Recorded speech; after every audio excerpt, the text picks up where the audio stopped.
It's The Abundance Show with your coach, ShawnQ. Your weekly hangout with master coaches, thought leaders, and elite healers here to share with you powerful techniques you can use to change the world. Now, live on tape from Colorado Springs, it's ShawnQ.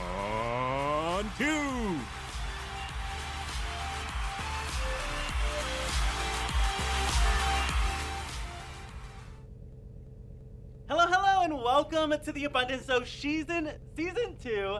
As you can tell, we are in a new set, and we have an incredible guest, Lily, who we are actually going to be bringing on in just a little bit. Lily is incredible, and if you're with us live, go ahead and put hashtag Team Live in the chat. If you're on the rerun, go ahead and put hashtag Team Rerun. Thank you so much for spending time with us today. Are you ready to transform your life and unlock your potential? In today's fast-paced world, many of us struggle with unresolved trauma and a lack of confidence that can hold us back from achieving our dreams. And it's actually not uncommon for these challenges to leave us feeling stuck, overwhelmed, unsure of the path moving forward. The impact of this unresolved trauma and low self-confidence can ripple through every aspect of our lives, affecting our relationships, our careers, and overall well-being. Without the right tools and guidance, it's easy to feel trapped in a cycle of self-doubt and emotional pain, preventing us from living our very best lives. And that's where our amazing guest, Lily, comes in. As a life coach, author, and podcast host, Lily has made it her mission to help others overcome trauma and build unshakable confidence. Hailing from New Jersey and now on a healing adventure across the globe, Lily is a certified life and success coach and a reiki healer specializing in trauma recovery and confidence building. With a compassionate approach and a deep understanding of her clients' needs, Lily offers transformative coaching and healing experiences that empower her clients to break free from their limitations and embrace their true potential. Her belief in serving the world with healing and nurturing spaces has led to countless success stories and changed lives. So if you're like, oh my gosh, yes, I need this, then I want you to go ahead and put in the chat right now. Go ahead and put a hashtag, yes, Sean. Go ahead and put a hashtag, I need this. Now, here's what's also going to happen is we're going to explore Law of Abundance number 2, which is you always have something to give. In our lives, we often face moments of self-doubt and insecurity, questioning whether we have anything of value to contribute. This can lead to feelings of unworthiness and even scarcity, making it difficult to experience true abundance in our lives. When we operate from a scarcity space and a space of fear, it becomes challenging to tap into our innate gifts and talents. This mindset can create a self-fulfilling prophecy, where we become more disconnected from our true selves and limit our ability to make a positive impact on the world. As we dive into this law of abundance, we're going to discuss how shifting our mindset from scarcity to abundance allows us to recognize and embrace our innate strengths.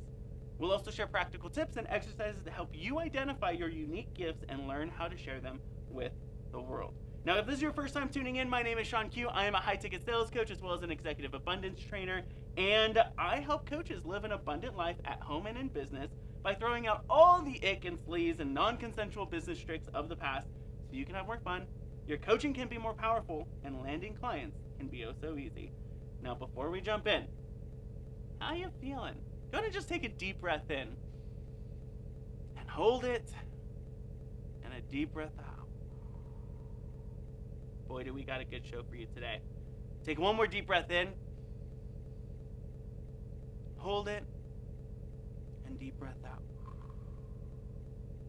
I gotta tell you, I am feeling exuberant. And I actually looked up the definition of exuberance, which is filled with or characterized by lively energy and excitement. And it's not just because we are in episode 1 of season 2, but it's also because we have a retreat coming up. And every single time we do this retreat, it is mind-blowing. We have about 25 incredible 6- and 7-figure entrepreneurs, high-level players in the coaching space, come together and have a conversation, explore, learn together, all how we can develop greater relationships to wealth, to abundance, and to freedom. Have you ever found yourself in a space where you are growing your business But then there's that roller coaster. Sometimes it's a roller coaster of finances where you're like, oh my gosh, we're making so much money. And then it's like, oh my gosh, we're not making any money. What's happening? And then it's like, oh my gosh, we're like doing so well. And then you're like, oh my gosh, how am I going to pay the bills? Or maybe it's emotional roller coaster of like, yes, we're on top of the world. I know exactly what I'm doing. I have clear focus. And then it's like, I have no idea what I'm doing. And I have no idea where I'm going. And I have no idea what to do today. Well, here's the truth. What happens is when we begin to experience greater levels of financial or emotional well-being, our body and our brain aren't used to it. And so what happens is we begin to self-sabotage, and it's actually a protective mechanism. It's our body saying, hey, this is not normal. Normal is stress. Normal is overwhelm. Normal is survival. And what our brain and body crave more than anything is comfort. And so what it's doing is it'll typically self-sabotage when you're on those peak moments back to what's been normal, unless you make a decision. And unless you do the deep inner work to normalize your new level. Somebody put that in the chat right now. Hashtag normalize my new level. When you begin to normalize freedom in your space, in your calendar, when you begin to normalize freedom in your finances, when you begin to normalize healthy relationships, what happens is it becomes normal. What happens is you're able to step into even greater levels of that because that becomes your new floor. That becomes the new ground by which you stand every single day. That becomes the day-to-day experience. Now, if you're anything like me, you didn't grow up with that being normal. What was normal for you, if it was anything like me, was a lot of stress. Growing up, a lot of turmoil, a lot of tension. And then we build businesses. And we think, I'm going to build this business and it's going to give me the freedom we want. But then the business becomes something we become bitter about because it's still filled with tension and stress and overwhelm, turmoil. And here's the truth. The freedom that you're looking for from your business will only ever be found within yourself. Somebody write that in the chat. That was a breakthrough for someone. The freedom you're looking for in your business, from your business, is freedom that can only be found within yourself. Because as you become someone of freedom, as you become someone of peace and calm, well, naturally everything around you becomes peaceful and calm, including your business. And so my recommendation is always start first within yourself. Identify the things that are holding you back. Identify the things that aren't overwhelmingly flowing out of you. You know, law number 2 of abundance is you always have something to give. You always have something to give. There was a time in my life where I didn't feel like I had anything to give. There was a time in my life where I thought ending my life would be better. It would be the only thing I could give because it was filled with a life of pain. But until I made a decision that my pain had purpose, until I made a decision that the trauma I experienced had purpose, until I made a decision that the challenges I had faced at that point were simply things that were preparing me for my best life. It was at that moment when I made those decisions that things began to shift and change. Maybe the circumstances didn't shift, but I did. And so everything else began to change. Did you know our brain has over 180 cognitive biases? In other words, our brain doesn't see the world as it is. It sees the world as we are. It sees the world through a biased lens. So one of our jobs as coaches, as influencers, as leaders, is to identify what are the biases that are actually holding me back? What are the biases that are making the lens by which I view the world a scarcity world, a world with lack, a world with no opportunity? What are those biases that I can then begin to tweak and hack and shift? One of the tweaks I want you to make right now is I always have something to give. If you want to receive love, you may not receive it. If you want to give love, who can stop you? If you want to receive encouragement, you may not receive it. If you want to give encouragement, who can stop you? There's an exercise I have my clients go through. And it's to identify all of the things that they can give at any moment. A couple of people write time. I can always give my time to someone. Some people write encouragement or hope or inspiration.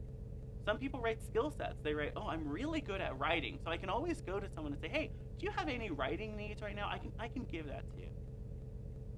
Some people have the skill set of project management. Some people are really patient and they can give patience to someone. Somebody has a really good listening ear, and so that's something you can give to someone. I want you to take a moment and I want you to write down as many things that you always have to give. And then I want you to flip the paper. And on the other side, I want you to think about 10 people that you admire for any reason. Maybe it's a cousin that you're like, wow, he's really good with kids. Or maybe it's a friend that, wow, they're really good when it comes to budgeting and finances. Or maybe it's somebody completely different, someone you see online, and they're really good at getting visible. I want you to write down everything you admire about them. Do you know you have access to receive when you give?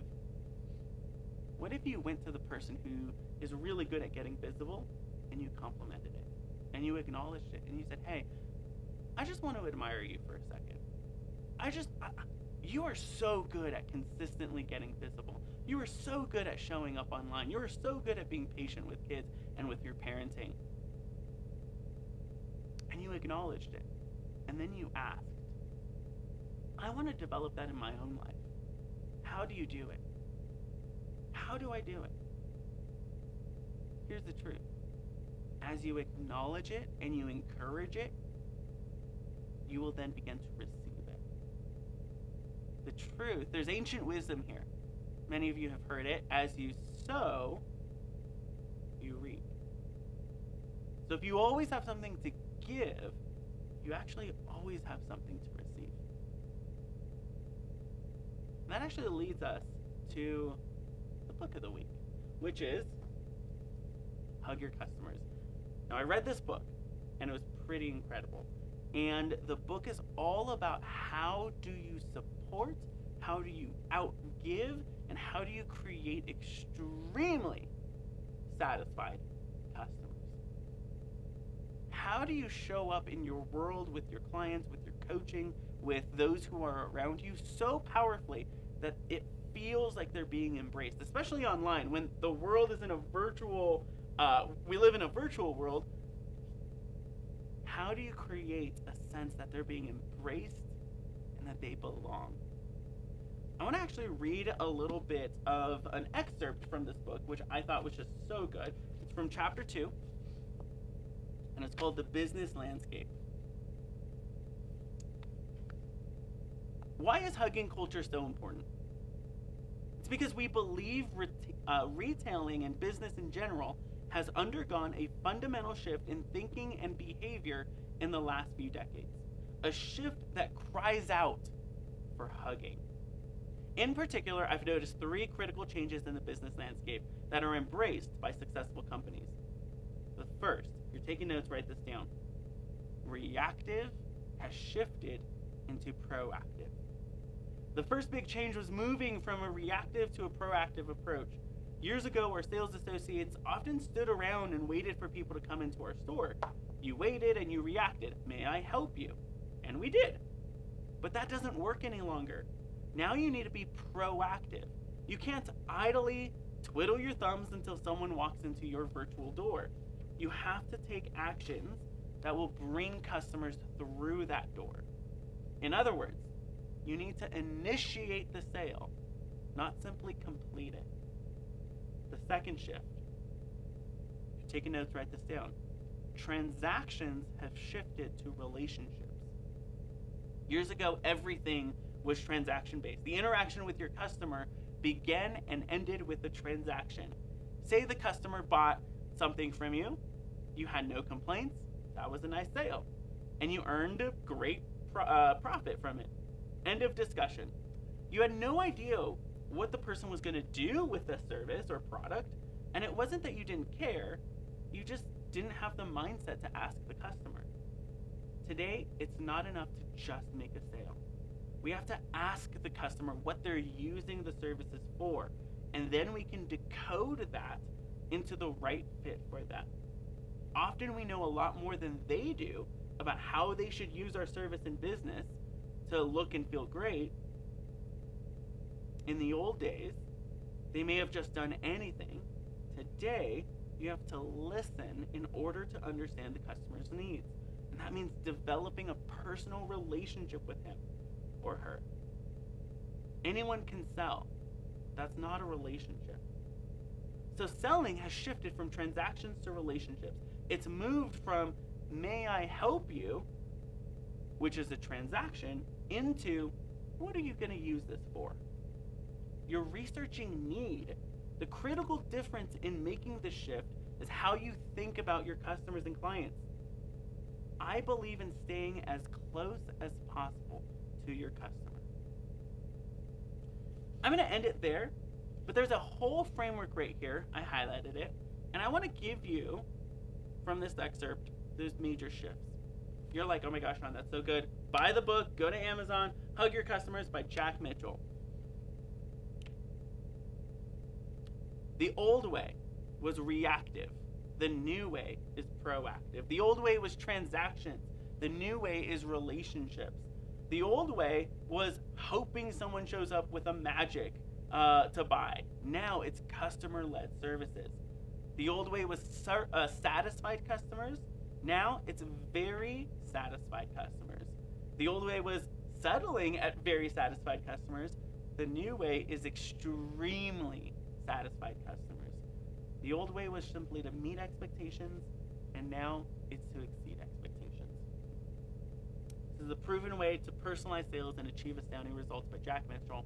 They ran a clothing warehouse, and in the 2008 recession, Great Recession, they were able to maintain their business and grow their business. For those of you who are like, oh my gosh, the recession word's like popping up, this is going to be a great book for you to not only survive, but also to thrive. Now, go ahead and take another deep breath in. And a deep breath out. I want to give a huge thank you to our sponsor, Paige Brown. The subconscious mind is in control of your thoughts and actions throughout the day. It is not your conscious mind. It is why, when we are given our space to think, we can get sucked down the rabbit hole of negative thought. But what if you could take back control of your subconscious mind and not spend years meditating? This can happen for you as easily as falling asleep. Paige Brown from PC Brown Coaching will be talking all about taking back your subconscious and living consciously, creating your unstoppable life when you reach out. For more information about how you can actually sleep your way to subconscious shifts and changes, visit pcbrowncoaching.com.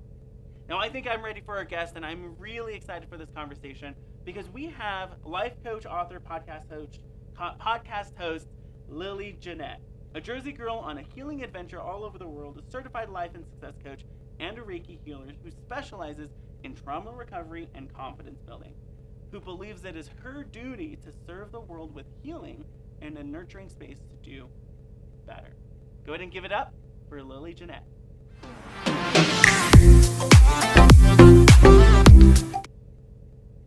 Hello, hello! Hey! Oh my gosh, I'm so excited, Lily. How are you doing today? I'm excited. I am feeling lucky, and I'm just so happy to be here. Thanks, Sean, for having me. Oh my gosh. Okay, so I have heard you say on your podcast, which is titled True Lessons, there are 4 reasons people don't heal, which is the truth hurts, there's no commitment to healing, there's no support around healing, and there's no accountability for their actions. And previously, before we even got onto the show, you mentioned that you have this really big belief in owning your own crap, in having this responsibility. This places a lot of responsibility on the individual to heal. Do you feel that healing from trauma or anything else is purely individual, and what would that look like? I think that a lot of things happen to us that makes us feel that others are the ones responsible for our healing, but it is always our responsibility to heal. When we don't, we're going to project, we're going to diminish opportunities. And like you were talking about, business opportunities and being able to sell whatever you have to sell, you need to be able to do that. Have relationships, build relationships. And the ones that last are the ones that put in the work, that understand communication, that are honest, that you're coming from an authentic place. And it's not just about me, me, me. There is a give and take in every relationship. And the one that matters the most is the one with self. So we have to know that we're giving ourselves true love. And by doing that, we have to have really honest conversations with ourselves, no matter who's around and who's going to benefit. It's you versus you. How do you have those honest conversations, and what do those look like? They vary all the time because those conversations could be as simple as they start with why maybe you have difficulty with a certain relationship or a certain job. Why aren't things working out for you? And a lot of times we like to point at the external, why this job isn't benefiting me, but perhaps it's not for you. And you particularly are in the wrong place of employment or the wrong state or the wrong career, or you're just not aligned with yourself. And so you're projecting. And most of the time, that's what we do when we're not working in our best self. Hmm. So what I'm hearing is that when we're not playing at the best self level, we are projecting. Oftentimes, we project some of the frustrations we have within ourselves to the other things. How do we, I guess, begin to explore that deeper reason that with what is happening actually on the inside? We have to be open, number one, to figure out what the patterns are. The patterns are going to tell us because every relationship is a mirror. It doesn't matter if it's friend, family, romantic, business. We often get back what we're giving. And if we're giving something that's inauthentic, then that's what we're going to receive most of the time. So that's how we first check our balances. What's happening? Why isn't this person responding to me in the way I expected it? And then we have to check our investment. What are we giving? And that's really where it starts and stems from is why is this happening to me? So then what am I giving it, whatever situation it could be? Hmm. So being open to having the conversation, you mentioned something really interesting. You said the patterns will tell us, and it reminds me of a quote that I heard recently, which is, um, "I can tell your future simply by looking at what you've done consistently over the past." Would you say you agree with that? I do actually, to a very cautious extent, because I do believe in repair and I do believe in grace, and having that for ourselves is important and having that for others is key to relationships. Yes, there are numbers that don't lie. There's patterns and statistics that will tell you 80% of this will warrant that. However, there's that 20% we cannot dismiss. Everybody has an opportunity to do better and be better. Just because it's happened in the past several times doesn't mean it will happen in the future. What's going to change that is corrective action. Is that person actually doing it for themselves, not because someone else forced them or told them or given an ultimatum and something drastic happened to them? It has to be a decision that you make on your own, and you have to be able to address those patterns and basically cut that pattern out and do better for yourself. Hmm. So I know you have a really interesting story, which is you got married at 16. You also mentioned before the show that you didn't have a lot of parental support, that you got pregnant early on. Can you walk us a little bit through what that journey was like for you? Well, my parents got divorced, well, separated when I was about 10 years old, 11. They got divorced for a couple of years. My mom was a single mom, so she worked extra hard because once my parents divorced, my father completely abandoned my brother and I. So she was consistently working and then started a new family, got remarried, had a daughter, and it was so hard for us to fall into a new dynamic, a new family, missing out on what we could have been really impacted all of us. So with that, I grew up very quickly. I became a huge support system for my mom. When she was working, I was at home as a 12, 13-year old, cooking, cleaning, looking out for my brother, and I became a mom before I was a mom. So when I got married at 16 and became a mother, um, shortly thereafter, it just felt very natural to me. So I feel like the young adult stage in my life um, was very, very, very, very quick. It went from child to adult very quickly.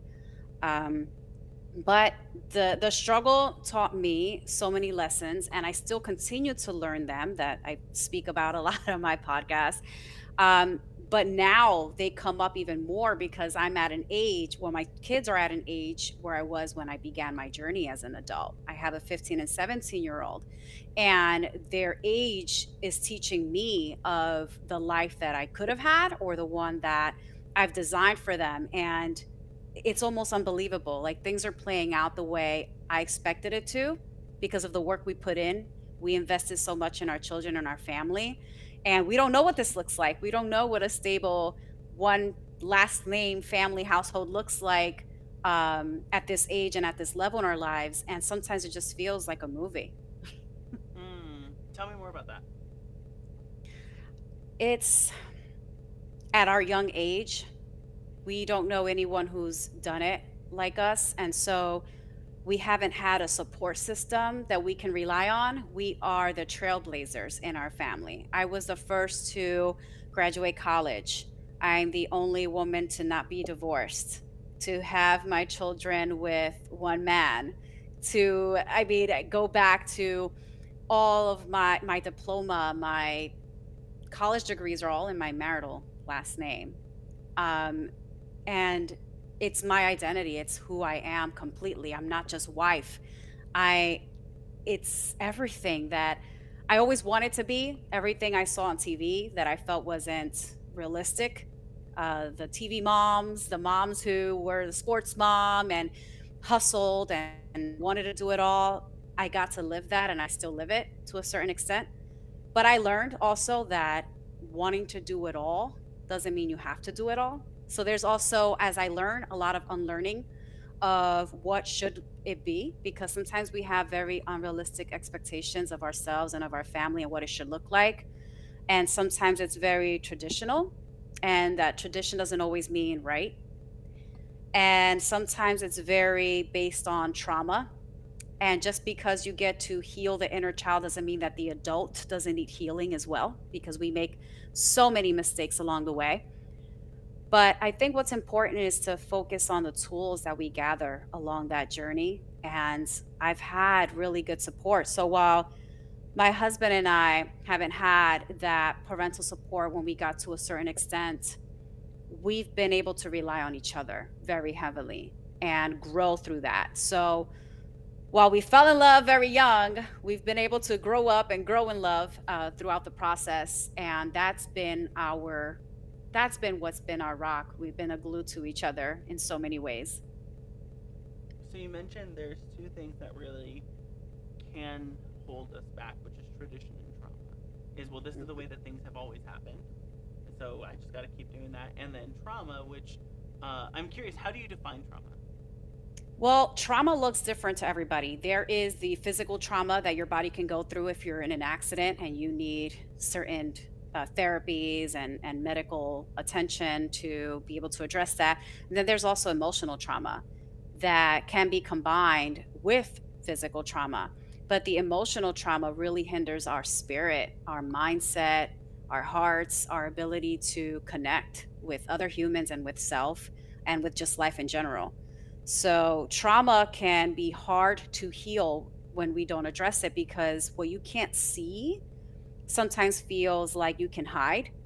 But trauma is also an injury. The same way that physical trauma or an accident can hurt you, an emotional trauma can really hurt you. And it is an injury to the mind, to the brain. And some scans have even proven it. You know, people can go and get these scans and it'll show you where your emotional trauma is. And it's a real thing, and we can't separate body and mind, it's all one.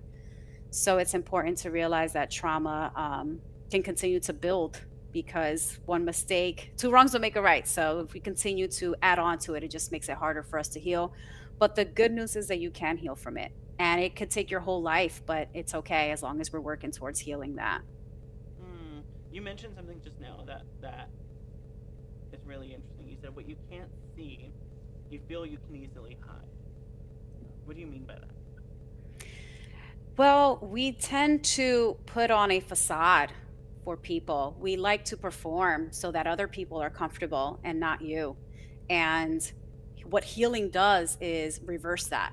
Yes, you have an awareness of others, but you don't need to perform anymore. You're okay with who you are, and you understand that you're not perfect, and you understand that neither are they. So you're not going to take what other people do personally, and you hope that they don't either, because we're all just walking humans trying our best every day. Even if their best doesn't match what you think is yours, they're doing their best. Hmm. When you say we try to perform, what do you mean by that? We all know that on social media, we're only going to post what benefits us, what we want the world to see.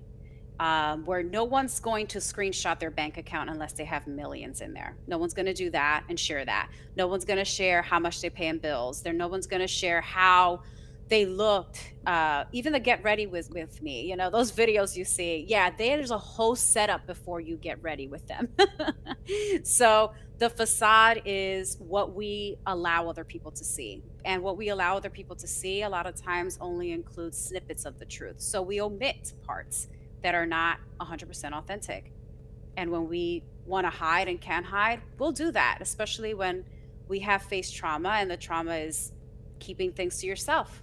You're not going to experience an emotional trauma if you've already addressed it. So the longer you hide it, the harder it is to heal, because you even get used to having it very suppressed. And I see a lot of people do that more now than ever. We want to hide, we want to suppress, we want to act like it's not happening, but it's in our faces every day, whether we want to acknowledge it openly or not. Hmm. As you were going through your journey of, being married at 16, getting pregnant really early, becoming a mom before becoming a mom, not having the parental support, your dad kind of abandoning you, I'm curious, what were some of the masks that you found yourself wearing that you've had to slowly remove? My biggest mask was being a people pleaser, saying yes to everyone and being okay with it, and pretending that I wasn't tired, pretending that I can do it all and I didn't need any help. That was my biggest thing was, she can cook, she can clean, she's mean with the books, she's a writer, she can figure it out, she's a hustler, and she can keep going, and she's going to say yes no matter what. So she's the go-to person. And I had to really learn to say no. That was my biggest way of unmasking. I was like, but why? You always say yes. Well, let me take this mask off, because this mask says I'm always okay. And guess what? I'm not. I was people pleasing because I wanted to prove to the world that even though I had gotten married at 16, that I wasn't a failure, and that Mm.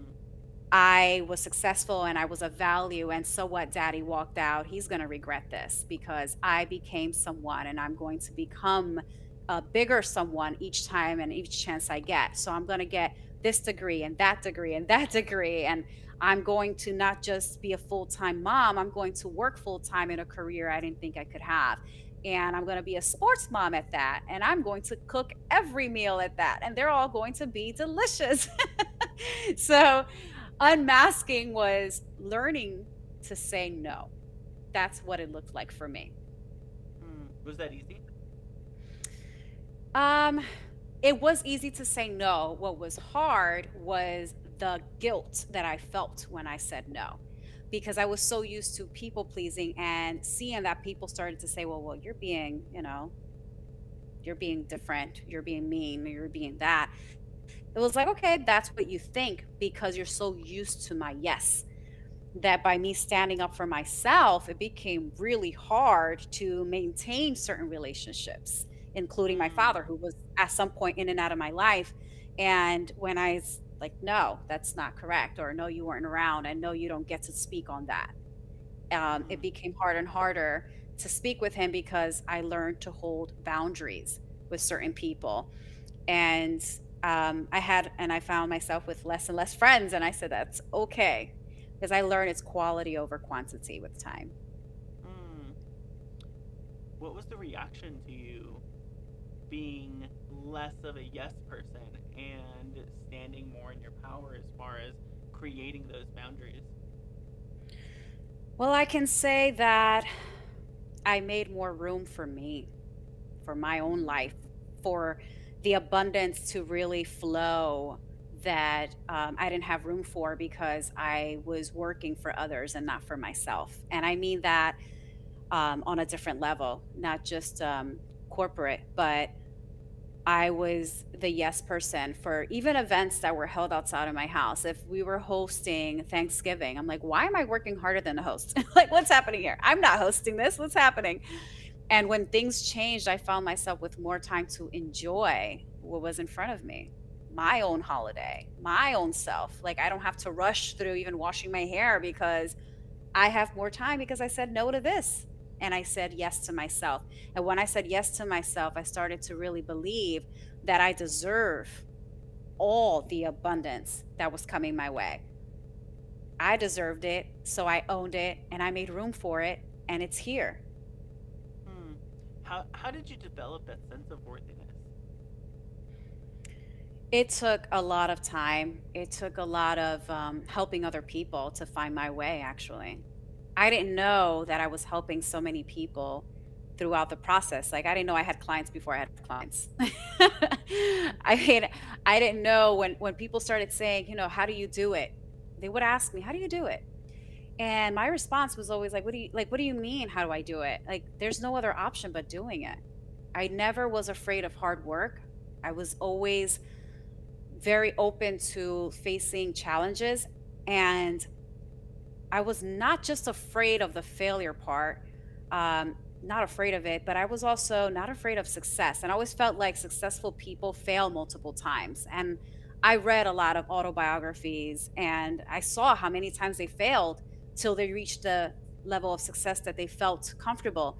And so for me, that gave me a lot of power in myself. Like, so what? You're going to fail at multiple things, but you had the courage and you had the audacity to believe in yourself and try it. That speaks volumes. So the day that something sticks, it's going to work for you because you're not afraid of what's going to come your way. Hmm. You mentioned, I've heard you say it's really hard to love someone who can't love themselves. And you also posted, I think it was yesterday, on your Facebook, you can't make someone love you by giving them more of what they already don't appreciate. What did you mean by that? We try to manipulate energy around us, and that energy sometimes comes from other people, but we can't force them to see what you see. They're coming from a whole other perspective. And we all know there's five different love languages, universally known.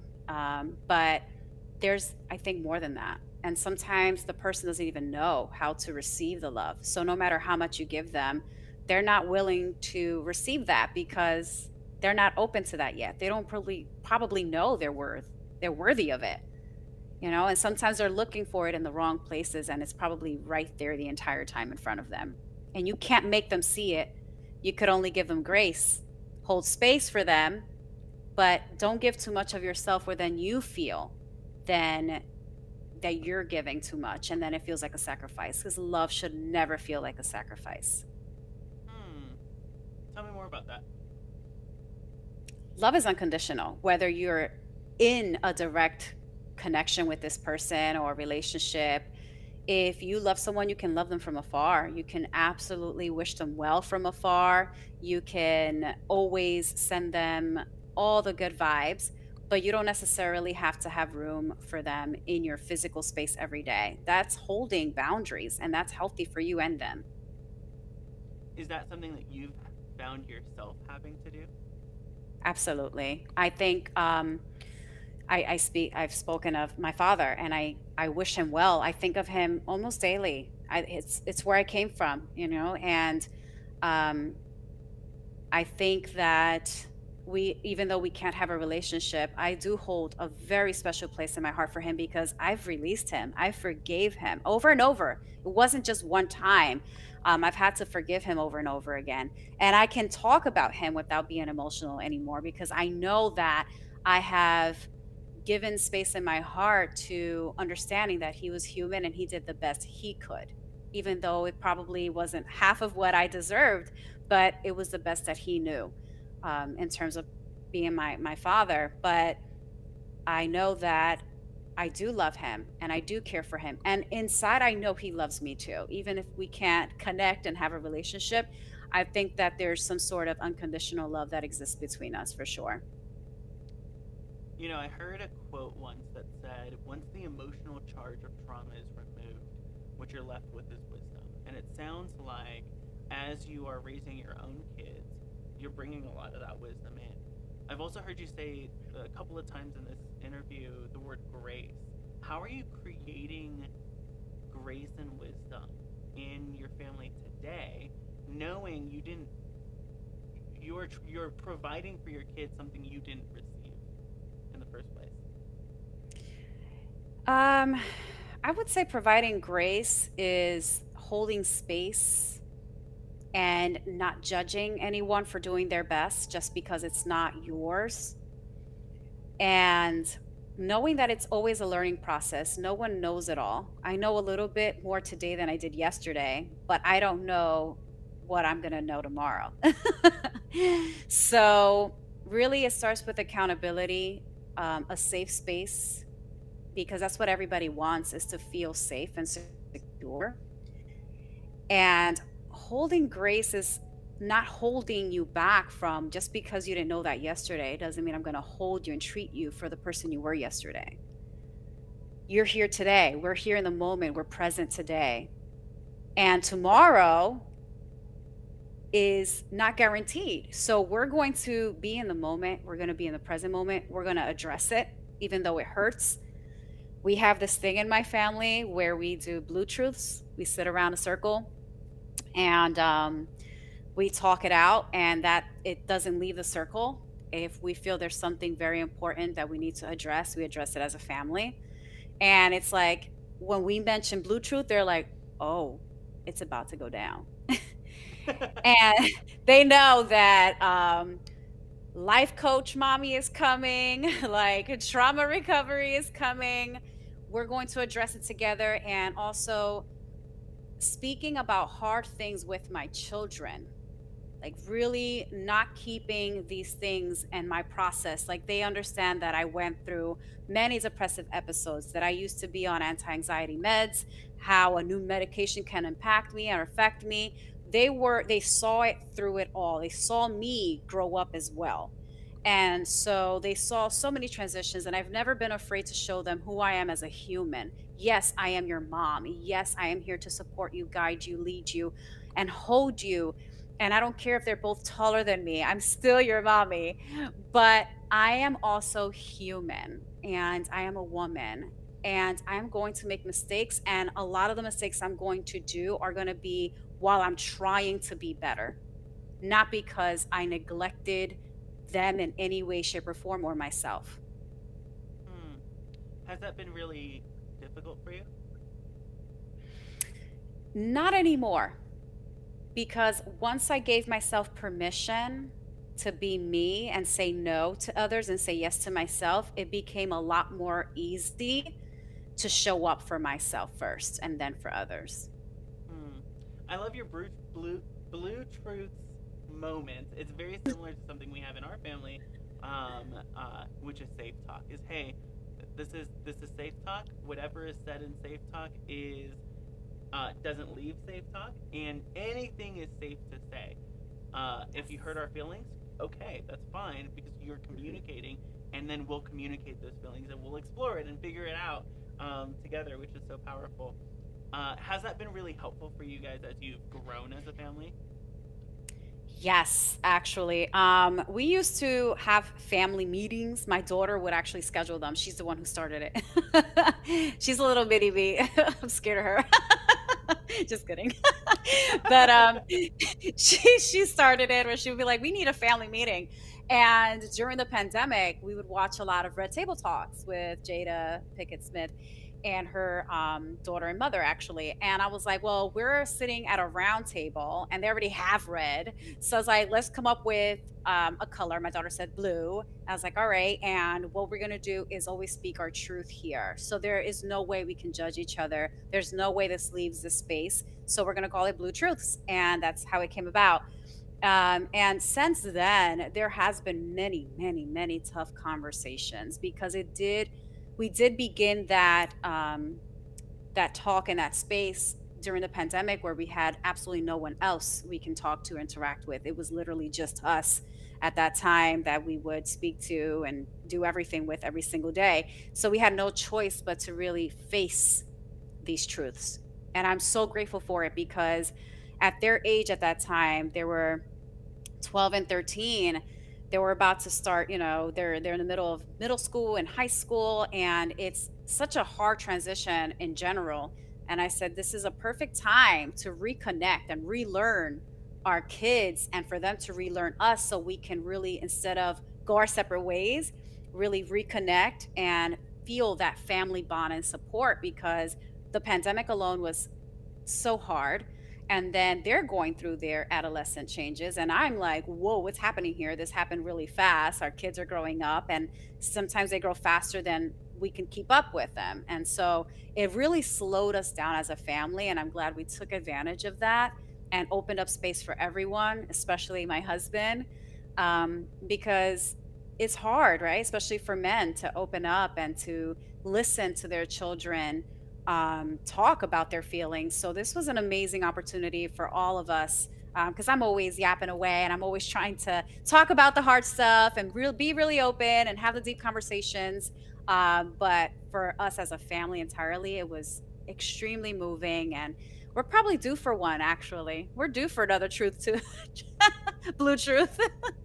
I love it. If only we could have like a camera there to see how do they do this. I'm curious. How do you navigate when one of your kids says something that is like, oh, this is new information to me. This is scary information to me. This is hurtful information to me. How do you navigate that? So when they were little, they would tell me things and I had no idea how to respond. I would tell them, we're going to the library and we're going to pick up a book on XYZ, whatever topic that they brought up to my attention that I really didn't know how to address or didn't know much about. Now that they're older, it's not about them asking me if I knew about a certain whale. They're telling me things that require action, they require follow up, they require support. And the best answer and reply to that is always give me a minute to process that. That was a lot. I didn't expect that. Or give me a minute. I'm going to get back to you when I'm ready to talk about that. We're definitely going to get to talk about that. And how's tomorrow? How's 2 days from now? And can you give me an hour or two because I really have this that I have to do. And I want to make sure that when we talk, we're talking. So the best thing has been giving myself time to process so that I don't come emotionally to them and that I'm logical enough to be able to have that conversation and hold space for them. So I don't make it about me because they're the ones who Mm, approached me about that subject. mm. I love the space that you create for processing. Of hey, thank you for sharing this with me. I need a day. I need 2 days. I need an hour because if I share what I'm thinking right now, it's going to be reactive and not give you what you are asking for in this moment. Yeah. And at this age, it's it's always something that requires a breather. I'm like, whew, I need to go meditate on this. This is a lot. I love it. Now, I'm really interested because I've heard you say, which is really interesting. Um, there's a quote I've heard that says, churches are hospitals for the broken. And something that you mentioned in your application was that churches are typically not good spaces for healing. I'm curious what your thoughts are on that. Well, I think that I'm all about owning your own craft. So I'm all about the space that you have to heal is not so much your physical space, but your mental and emotional space, which your spiritual part is all connected. I really believe the three of them are all one. And I believe so deeply that my home is my temple.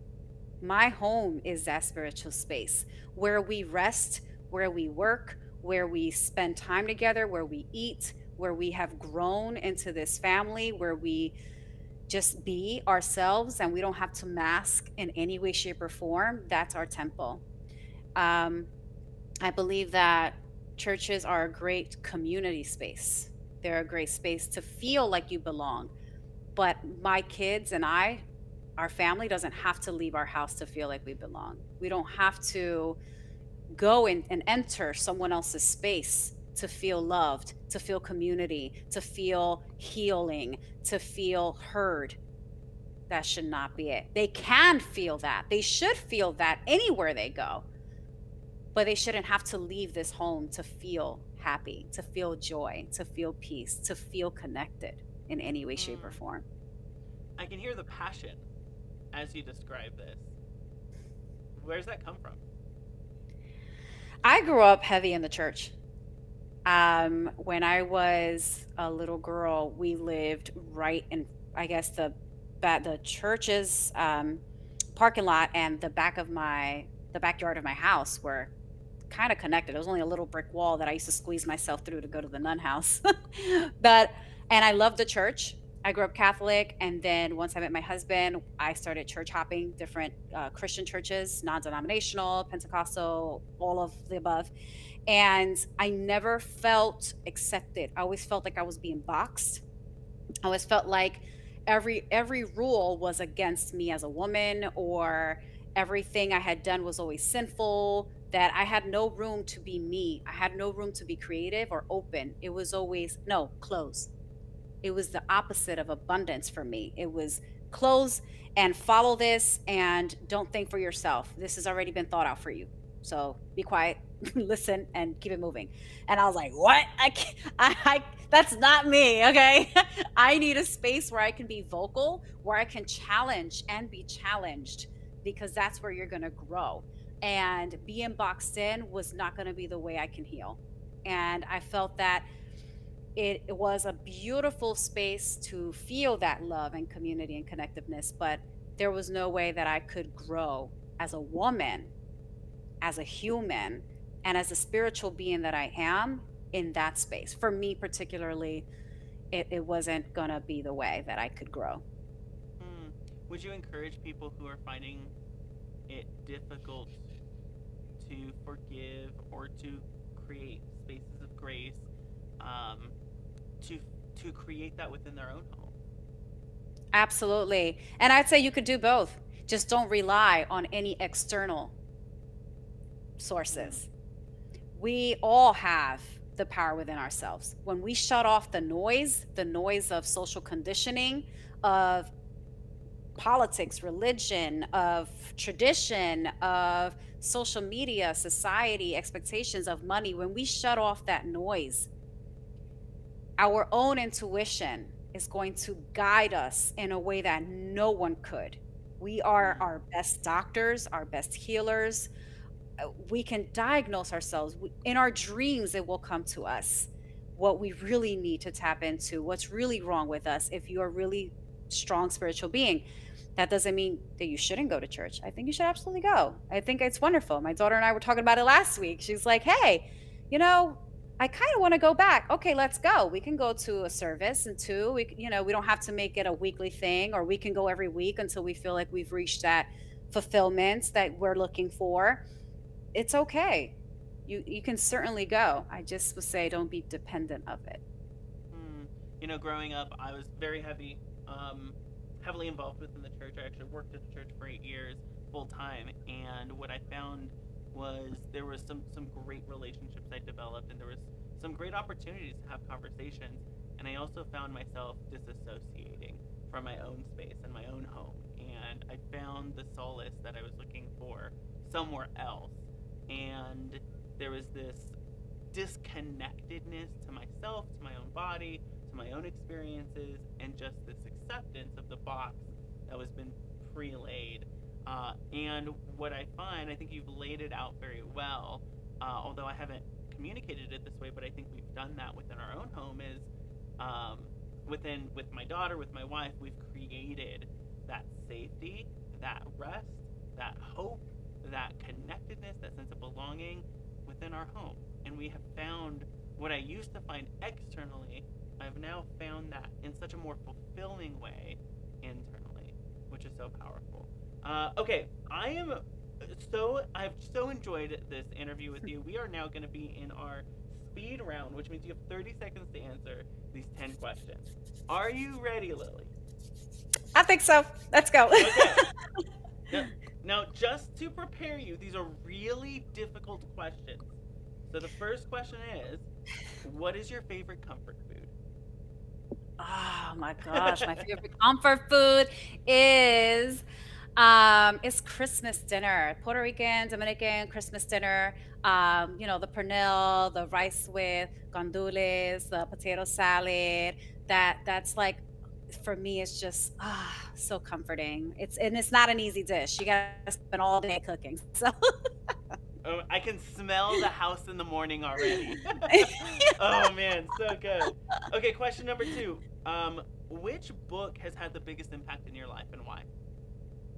Jay Shetty, Think Like a Monk. I was able to really learn a lot about breath work.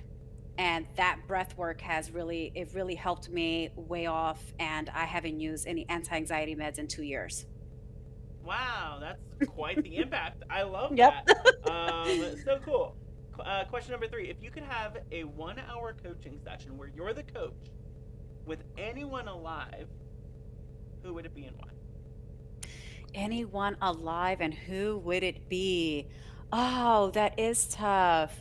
Um, a 1 hour coaching session with anyone that I haven't. I'm gonna say that I haven't coached because I do love coaching the kids, but um, oh my goodness. Why do I think celebrity? You know what? It's hard to choose a specific name, but I would say a mom, any woman and mom, like new mom going through postpartum depression, to kind of help her get back to, I'm okay, I got this, this is transition, and I'm worthy, and I'm gonna get through this. I love that. Question number 4. What show are you totally binging right now? Yellowstone. I love that show. Obsessed. I've heard good things, but I haven't gotten a chance to watch it yet. Please do. Okay, I will totally watch it, and I'll let you know when I do. Okay, question 5. How did you find your last client, or how did they find you?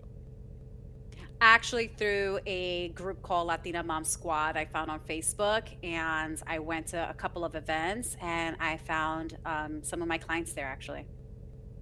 That's amazing. And it's Yeah, called the Latina Mom Squad.